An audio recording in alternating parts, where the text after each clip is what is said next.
الحمد لله نحمده ونستعينه ونستغفره ونؤمن به ونتوكل عليه ونعوذ بالله من شرور أنفسنا ومن سيئات أعمالنا من يهده الله فلا مضل له ومن يضلله فلا هادي له ونشهد أن لا إله إلا الله وحده لا شريك له ونشهد أن سيدنا وسندنا وشفيعنا وحبيبنا ومولانا محمد وبارك وسلم. أما بعد قال الله تبارك وتعالى في كلامه المجيد والفرقان الحميد. أعوذ بالله من الشيطان الرجيم. بسم الله الرحمن الرحيم. لقد كان لكم في رسول الله أسوة حسنة لمن كان يرجو الله واليوم الآخر وذكر الله كثيرا. ولما رأى المؤمنون الأحزاب قالوا هذا ما وعدنا الله ورسوله وصدق الله ورسوله وما زادهم إلا إيمانا وتسليما.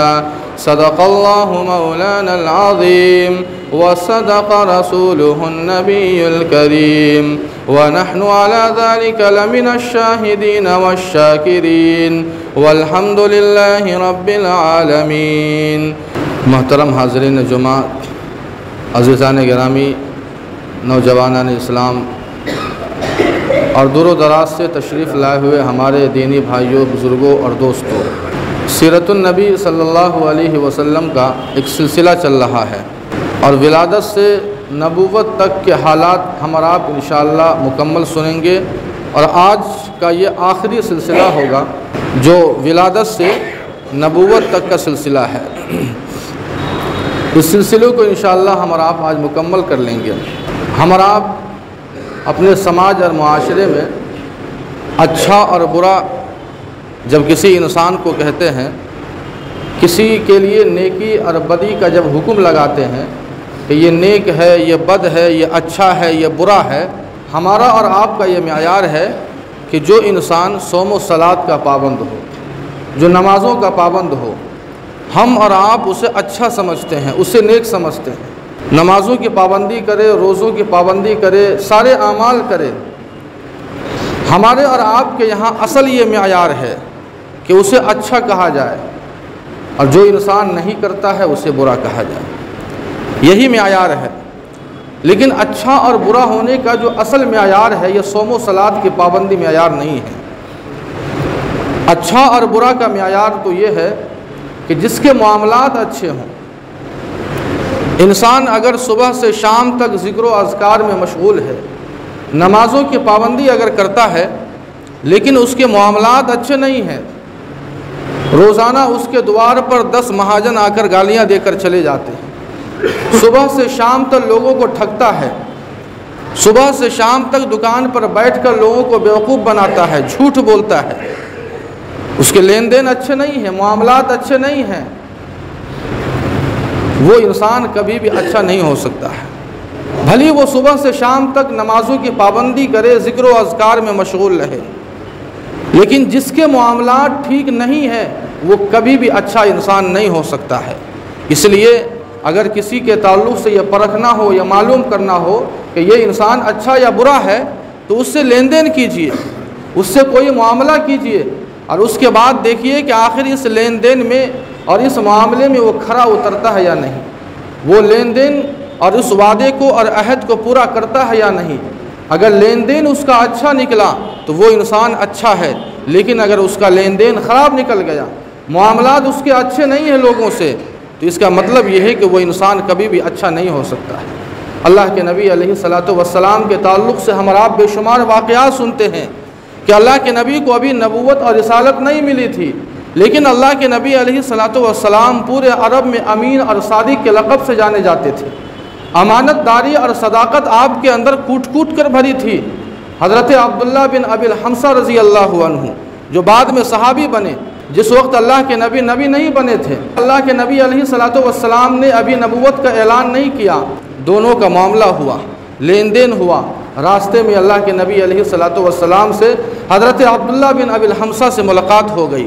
حضرت عبداللہ بن ابی الحمصہ نے اللہ کے نبی سے کہا کہ آپ یہاں رکیے، میں آپ کا پیسہ لے کر آ رہا ہوں، میں نے جو آپ سے قرضہ لیا تھا وہ پیسے میں گھر سے لے کے آ رہا ہوں۔ حضرت عبداللہ بن ابی الحمصہ رضی اللہ عنہ فرماتے ہیں کہ جب میں گھر گیا پیسہ لانے کے لیے تو میں یہ بھول گیا کہ میں نے اللہ کے نبی علیہ الصلوۃ والسلام کو وقت دیا ہے، میں بٹھا کر آیا ہوں۔ 3 دن تک مستقل وہ بھولے رہے۔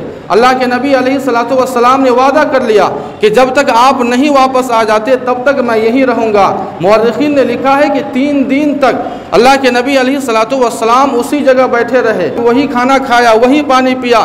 قضائے حاجت کی جب نوبت آتی تو کسی کو بٹھا کر چلے جاتے اور یہ کہہ دیتے کہ اگر کوئی آئے تو کہہ دینا کہ محمد عربی صلی اللہ علیہ وسلم قضائے حاجت کے لیے گئے ہیں، ابھی آ رہے ہیں، لیکن وہاں سے ہٹے نہیں۔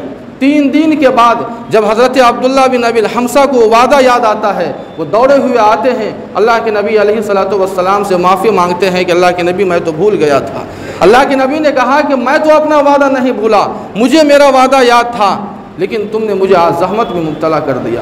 اللہ کے نبی علیہ الصلوۃ والسلام کے تعلق سے جو معاملات ہے، جو لین دین ہے، آپ دیکھیے ام المؤمنین حضرت خدیجۃ الکبریٰ رضی اللہ عنہا سے نکاح کی باری ہے۔ آخر غور کرنے کی بات ہے کہ حضرت خدیجۃ الکبریٰ رضی اللہ عنہا کے دل میں اللہ کے نبی علیہ الصلوۃ والسلام سے نکاح کی رغبت کیوں پیدا ہو گئی؟ 25 سال کی عمر میں آپ نے واقعہ سنا کہ سامان تجارت دیا اور اس سفر میں جتنا نفع ہوا اس سے پہلے کبھی نہیں ہوا۔ اللہ کے نبی نے ایمانداری کا وہ ثبوت دیا، آج کل وہ ایمانداری کا ثبوت کوئی نہیں دے سکتا ہے۔ ایک چھوٹی سی دکان ہے، دوائی کی دکان ہے، ہم کوئی اسٹاف رکھتے ہیں تو ہمیں اعتماد نہیں ہوتا ہے۔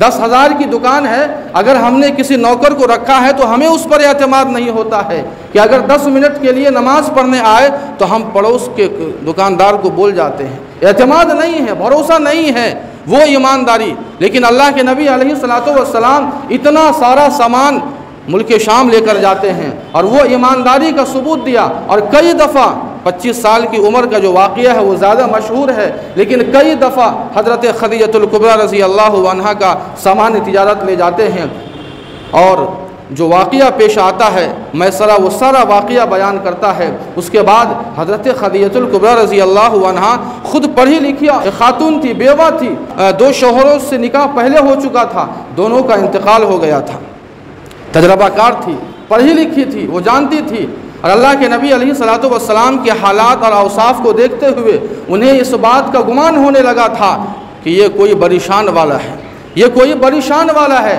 چنانچہ اس کے بعد حضرت خدیجۃ الکبریٰ رضی اللہ عنہا نے اپنی سہیلی حضرت نفیسہ بنت منیہ، حضرت نفیسہ بنت منیہ کی معرفت سے اللہ کے نبی علیہ الصلوۃ والسلام کے پاس پیغام نکاح بھیجا۔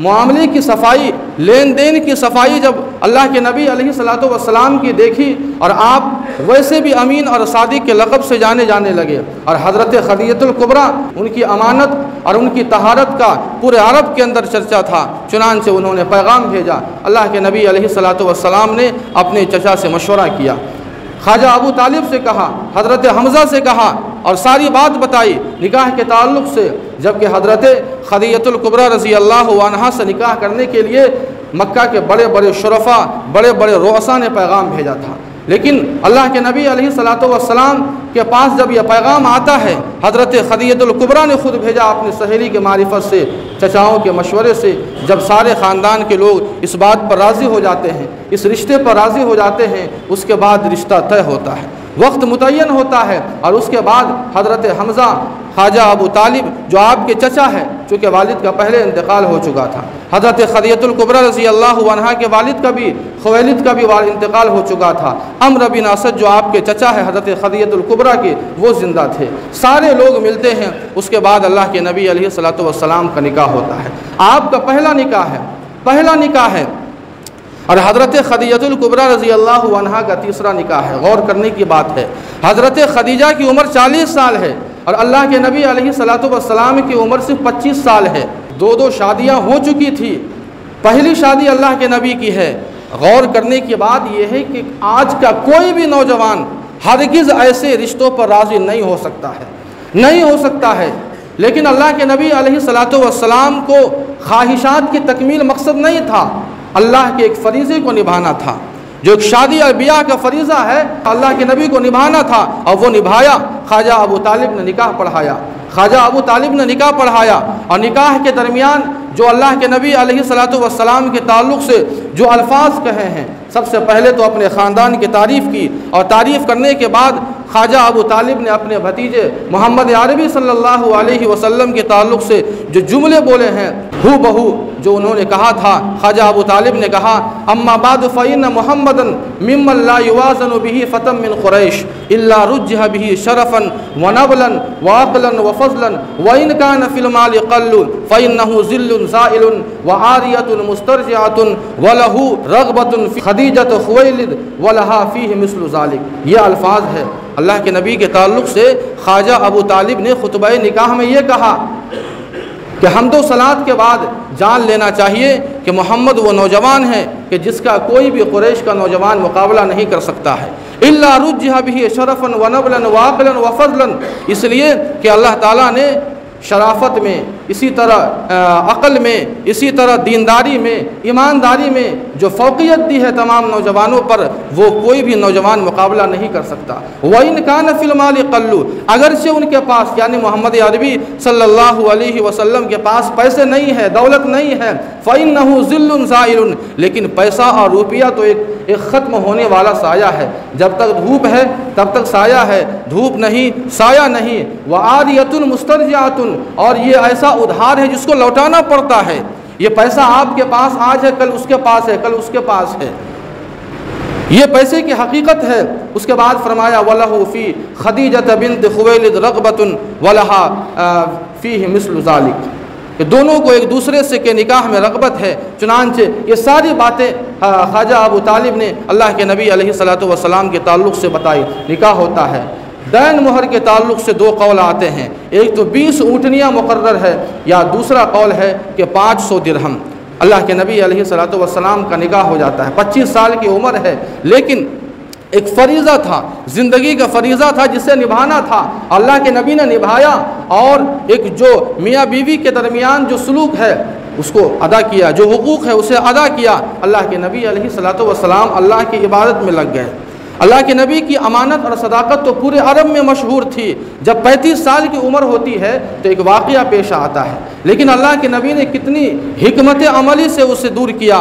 اگر حکمت عملی اختیار نہیں کرتے تو آج ایک اہل مکہ بڑی جنگ کا شکار ہو جاتے۔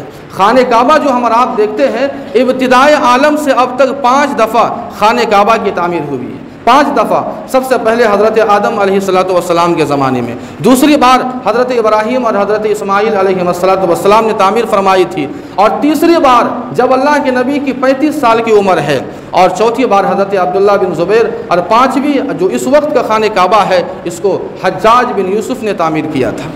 تیسری بار کا واقعہ ہے جب اللہ کے نبی کی عمر 35 سال کی ہے، سیلاب آ جاتا ہے، دیواریں کمزور ہو جاتی ہیں، گرنے کے قریب ہے۔ سارے قریش کے لوگوں نے یہ پلاننگ کی، یہ مشورہ کیا کہ خانہ کعبہ کو دوبارہ تعمیر کرنا ہے۔ چنانچہ سارے لوگوں نے جب مشورہ کیا اور اس بات پر راضی ہو گئے کہ اب اس کو اثر نو توڑ کر بنانا ہے، اس کے بعد جب سارے لوگ راضی ہوتے ہیں تو آپ کے والد کے جو ماموں تھے وہ کھڑے ہوئے، اور کھڑے ہو کر جن کا نام ہے ابو وہب بن عمرو مخزومی، انہوں نے خطبہ دیا اور کہا، سارے قریش کے لوگوں سے کہا کہ دیکھو یہ اللہ کا گھر ہے، یہ پاک گھر ہے، اس لیے کوئی بھی انسان ناپاک مال نہ لگائے، حرام مال نہ لگائے، چوری کا مال نہ لگائے، ڈکیتی کا مال نہ لگائے، زناکاری کا مال نہ لگائے، کوئی بھی غلط پیسہ اللہ کے گھر میں ہرگز نہ لگائے، اس لیے کہ اللہ خود پاک ہے، اللہ کا گھر پاک ہے، لہذا اس میں ہمیں اور آپ کو پیسہ مال اچھا لگانا چاہیے۔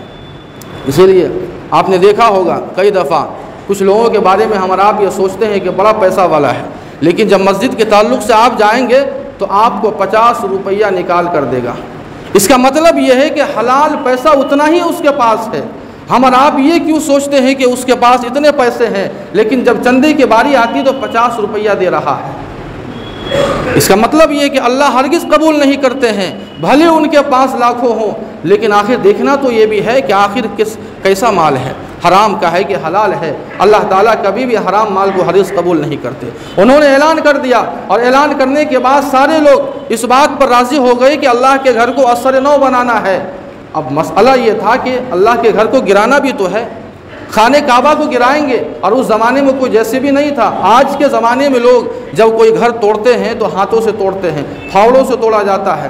چنانچہ اس کے بعد، اور یہ رکسیبل معاملہ تھا، یہ گویا کوئی شخص تیار نہیں تھا کہ آخر اللہ کے گھر پر سب سے پہلا پھاوڑا کون چلائے گا، پتھر آخر سب سے پہلا کون گرائے گا، کوئی بھی تیار نہیں تھا، اس لیے کہ سارے لوگ ڈرے ہوئے تھے کہیں ایسا نہ ہو کہ اللہ کے گھر کی جو تعمیر ہم لوگ کر رہے ہیں اسے گرا رہے ہیں، اور دوبارہ جو تعمیر کریں گے یہ ہمارا فیصلہ کہیں غلط نہ ہو، اگر غلط ہوگا تو پھر ہمارے ساتھ کوئی انہونی نہ ہو جائے، اس لیے کوئی شخص تیار نہیں ہو رہا تھا۔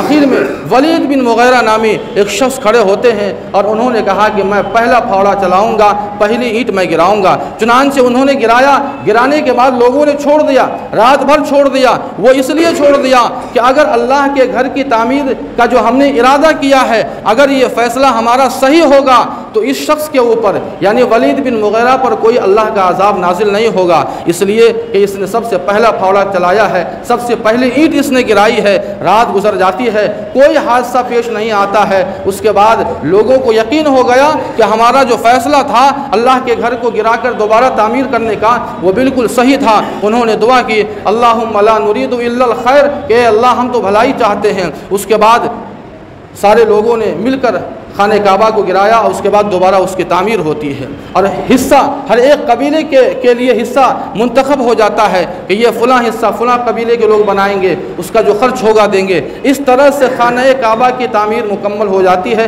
تیسری بار بڑی محبت سے لوگوں نے بنایا، لیکن آپ نے دیکھا ہوگا جب کسی مسجد کی تعمیر ہوتی ہے تو بڑے اتحاد سے بڑی محبت سے لوگ بناتے ہیں، لیکن آئین جب کوئی معاملہ اٹھتا ہے تو پھر سارے کے سارے لوگ اپنے اپنے قبیلوں میں بڑھ جاتے ہیں اور لڑائی پہ تل جاتے ہیں۔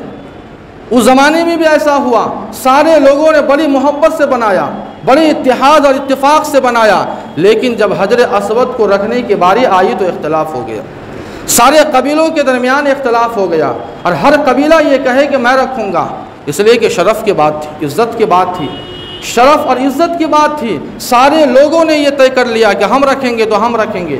اب ظاہر بات ہے رکھنا تو ایک ہی آدمی کو ہے، سارے قبیلے کے لوگ کیسے رکھیں گے؟ اس نوبت تک پہنچ گئی کہ ایک بڑی جنگ ہونی تھی، ہزاروں لوگوں کا خون ہونا تھا، لیکن وہاں ابو امیہ بن مغیرہ مخزومی یہ جو ہے انہوں نے ایک مشورہ دیا۔ یہ کون ہے؟ ام المومنین حضرت سلمہ رضی اللہ عنہا کے والد ہیں، یہ معمر شخص تھے، قبیلہ قریش کے معمر شخص تھے۔ یہ کھڑے ہوئے اور انہوں نے سارے لوگوں سے کہا کہ ہماری ایک رائے تم لوگ سن لو، اگر رائے پسند آوے تو عمل کرنا، نہیں تو چھوڑ دینا۔ وہ کھڑے ہوئے اور انہوں نے کہا کہ جب حجر اسود کو رکھنے کی باری آئی تو ہم اور آپ ایک معاملہ یہ طے کرتے ہیں، صبح سویرے جو خانہ کعبہ میں سب سے پہلے آئے گا، جو شخص سب سے پہلے آنے والا ہوگا، ہم اسے فیصل مان لیں گے، ہم حکم مان لیں گے، وہ جس طرح ہمیں کہے گا اس طرح ہم لوگ کریں گے۔ سارے لوگوں کو یہ رائے پسند آ گئی، یہ مشورہ سارے لوگوں کو پسند آیا، اور اس کے بعد چھوڑ دیا گیا۔ سارے لوگ انتظار میں ہیں کہ آخر سب سے پہلے خانہ کعبہ میں صبح کون آتا ہے۔ لیکن آپ کو معلوم ہے کہ اللہ کے نبی علیہ الصلوۃ والسلام کو بچپن سے شب بیداری کی عادت تھی، تہجد کی عادت تھی، رات گزارنے کی عادت تھی اللہ کی عبادت میں۔ چنانچہ جب صبح سویرا ہوتا ہے تو سارے لوگ خانہ کعبہ آتے ہیں، کیا دیکھتے ہیں کہ اللہ کے نبی علیہ الصلوۃ والسلام اللہ کے گھر میں اللہ کے سامنے سجدہ ریز ہے۔ سارے لوگ چلا اٹھتے ہیں کہ یہ تو محمد امین ہے، ہم آج ان کے فیصلے پر راضی ہے۔ چنانچہ اللہ کے نبی علیہ الصلوۃ والسلام کو سارے لوگوں نے حکم مان لیا، فیصل مان لیا کہ اب جو یہ کریں گے وہی آخری ہوگا، انہی کے فیصلے پر ہم راضی ہوں گے۔ لیکن اللہ کے نبی علیہ الصلوۃ والسلام کو حکمت عملی سے کام لینا تھا اور اس بڑے اختلاف سے مکہ والوں کو نکالنا تھا، بچانا تھا۔ چنانچہ اللہ کے نبی نے چادر منگوائی، اور چادر منگانے کے بعد اس میں حجر اسود کو رکھا، اور حجر اسود کو رکھنے کے بعد سارے قبیلے کے سرداروں سے کہا گیا کہ اس چادر کے کونے کو پکڑ لیا جائے۔ سارے سرداروں نے اس کونے کو پکڑا، اور اس کے بعد جہاں حجر اسود کو رکھنا تھا وہاں جا کر لوگوں نے رکھا۔ اللہ کے نبی علیہ الصلوۃ والسلام نے بنفس نفیس اسے اٹھایا اور اس جگہ نصب کر دیا۔ ایک بڑا اختلاف، بڑی جنگ ہونے والی تھی، لیکن محض آپ کی حکمت عملی کی وجہ سے وہ ہونے والی جنگ رفع ہو گئی، ختم ہو گئی۔ اللہ کے نبی علیہ الصلوۃ والسلام کی یہ عمر 35 سال کی عمر ہے۔ 40 سال کی عمر میں نبوت ملنی ہے۔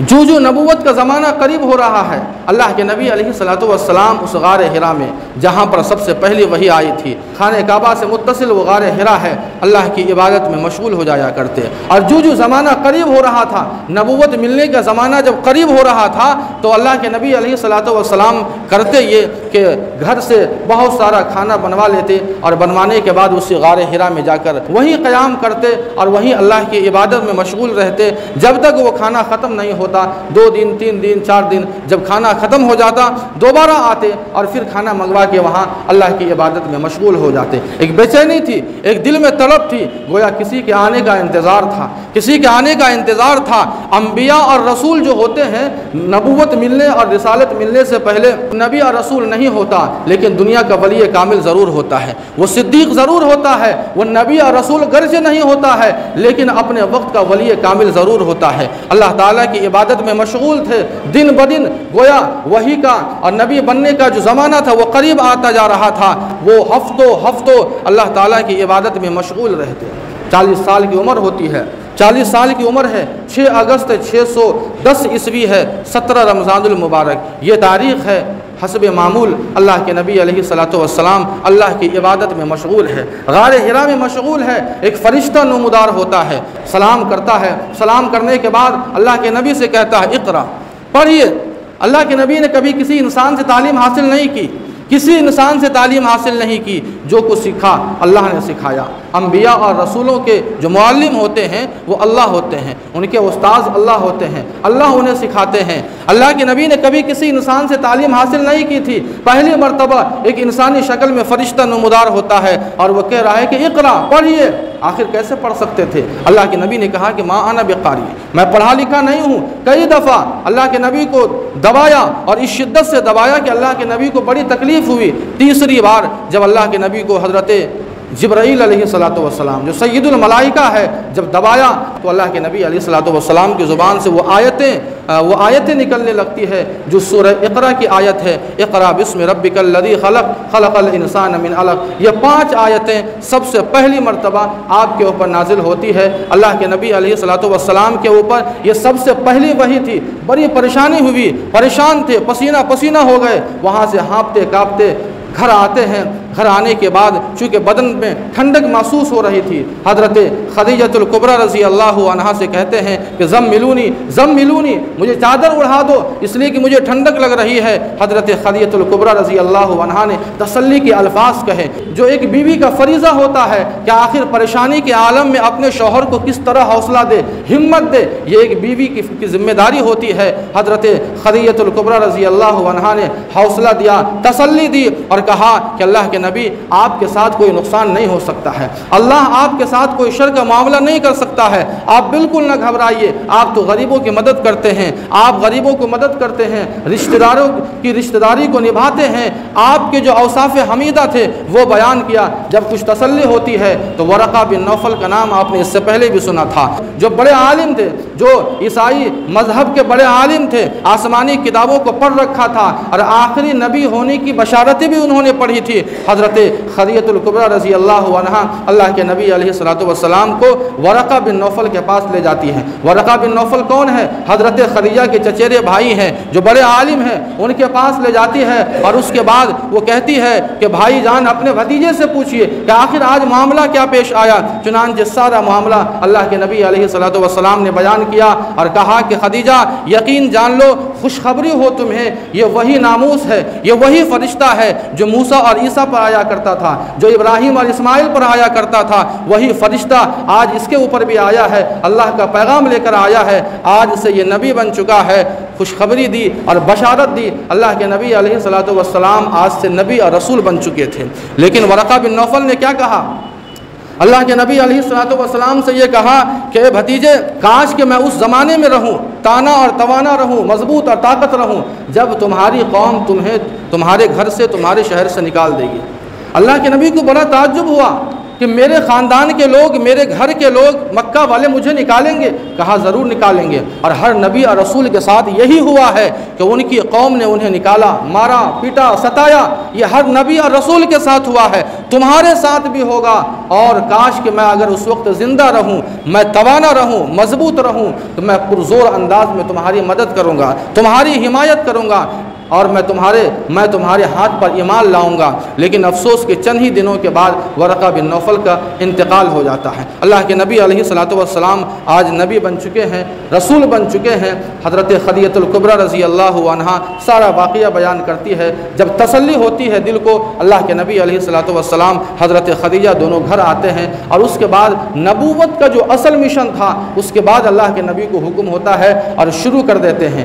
ضرورت اس بات کی ہے کہ ہم اور آپ نبوت کا جو مشن ہے اسے بڑھانے کی ضرورت ہے۔ جو اللہ تعالیٰ نے، اللہ کے نبی علیہ الصلوۃ والسلام نے جو ہمیں مشن دیا ہے اسے ہمیں آگے بڑھانے کی ضرورت ہے اور اس پر عمل کرنے کی ضرورت ہے۔ یہی اصل مقصد ہے اللہ کے نبی علیہ الصلوۃ والسلام کی سیرت بیان کرنے کا۔ امید ہے کہ ولادت سے نبوت تک کا جو سلسلہ ہے جو آپ کے سامنے بیان کیا گیا، ہم اور آپ یہ عہد کریں کہ انشاءاللہ اللہ کے نبی علیہ الصلوۃ والسلام کی سنتوں کے مطابق ہم اور آپ اپنی زندگی کو گزاریں گے۔